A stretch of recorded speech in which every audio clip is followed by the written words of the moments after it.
on va voir les facteurs qui vont influencer les forces de dispersion de London et leurs forces relatives.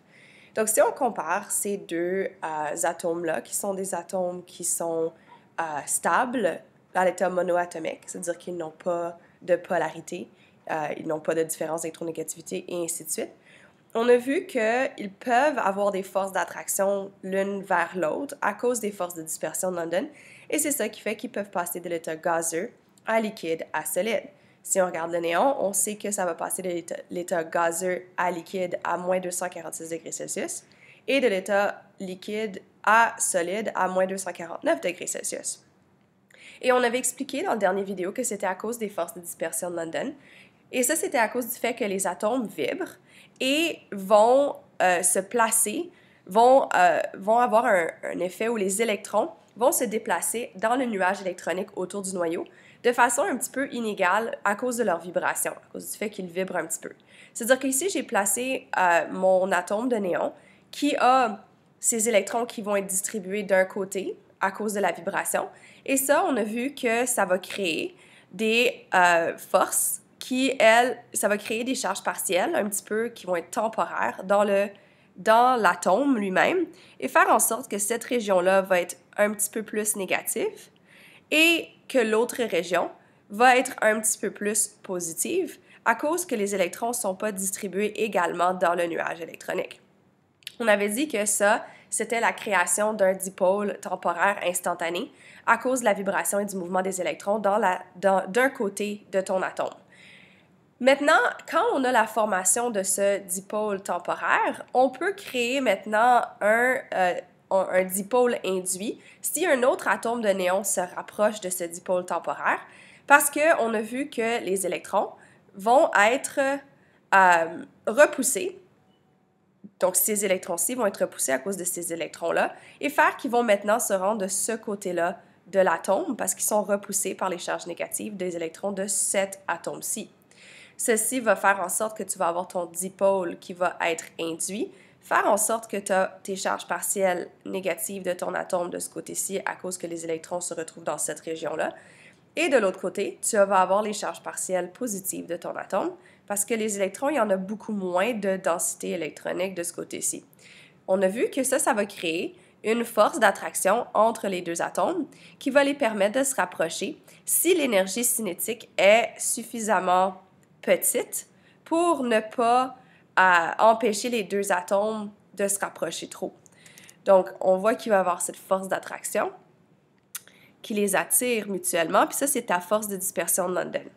Et c'est ça qui va permettre à ton atome de néon de passer à l'état liquide parce qu'ils vont être légèrement attirés les uns vers les autres à cause de ces deux pôles de charge opposés entre ces deux atomes qui sont normalement neutres. Mais à cause du mouvement des électrons, à cause de la vibration, ça crée des pôles qui sont temporaires. Maintenant, si on compare le néon à l'hélium, qui est aussi un atome qui est monoatomique et qui est normalement neutre et non polaire. Si on regarde la température d'ébullition et de fusion, on voit que la température d'ébullition de l'hélium est de moins 272 degrés Celsius, c'est-à-dire plus petit que la température d'ébullition du néon et que la température de fusion de l'hélium est non existante. Puis ça, c'est parce que le zéro absolu est de moins 273,15 degrés Celsius. Et ça fait en sorte que tu vas pas être capable de baisser la température suffisamment pour passer de l'état liquide à solide. Mais il y a quand même un état qui est liquide, qui peut exister. Et donc, il y a quand même une force d'attraction entre les deux atomes d'hélium. Puis ça, c'est encore une fois à cause de tes forces de dispersion de London.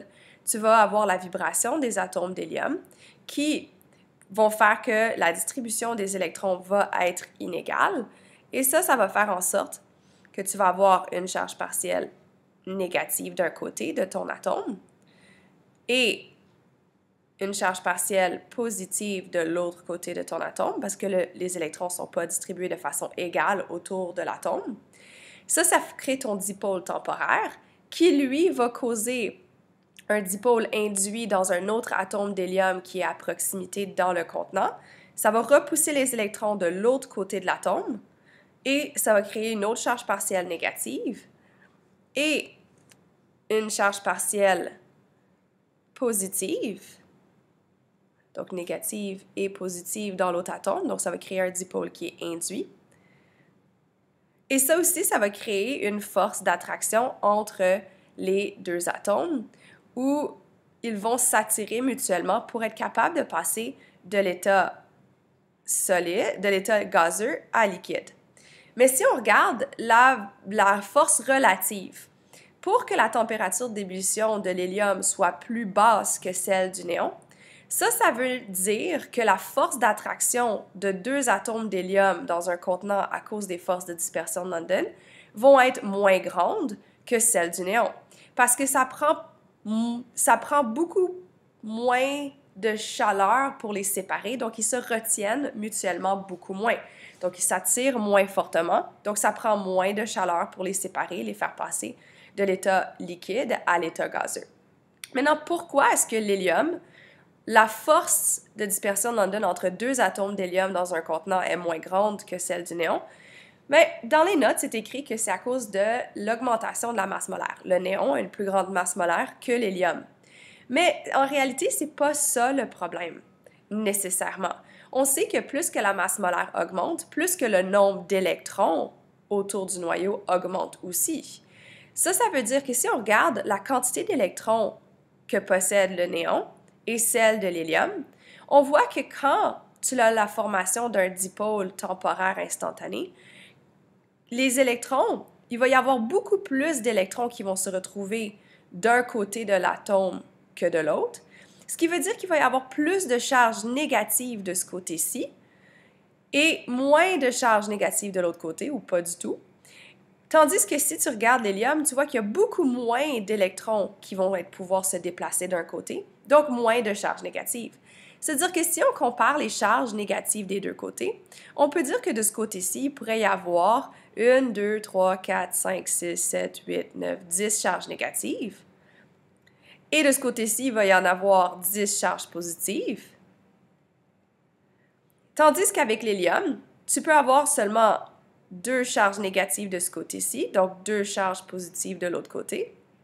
Et ça veut dire que 10 charges négatives attirent 10 charges positives plus fortement que 2 charges négatives qui attirent 2 charges positives. Donc, la force de dispersion de London qui attire 2 atomes d'hélium est plus petite que celle qui attire 2 atomes de néon à cause du nombre d'électrons. Et donc, à cause de la différence de charge que tu peux obtenir lorsque tu as le mouvement des électrons dans l'atome pour former le dipôle temporaire et aussi le dipôle induit. Donc, plus que la masse molaire d'un atome ou d'une molécule augmente, plus qu'il y a d'électrons qui peuvent se déplacer dans l'atome ou la molécule non polaire et faire en sorte que la force de dispersion de London qui peut être créée par la différence de charge peut être de plus en plus grande.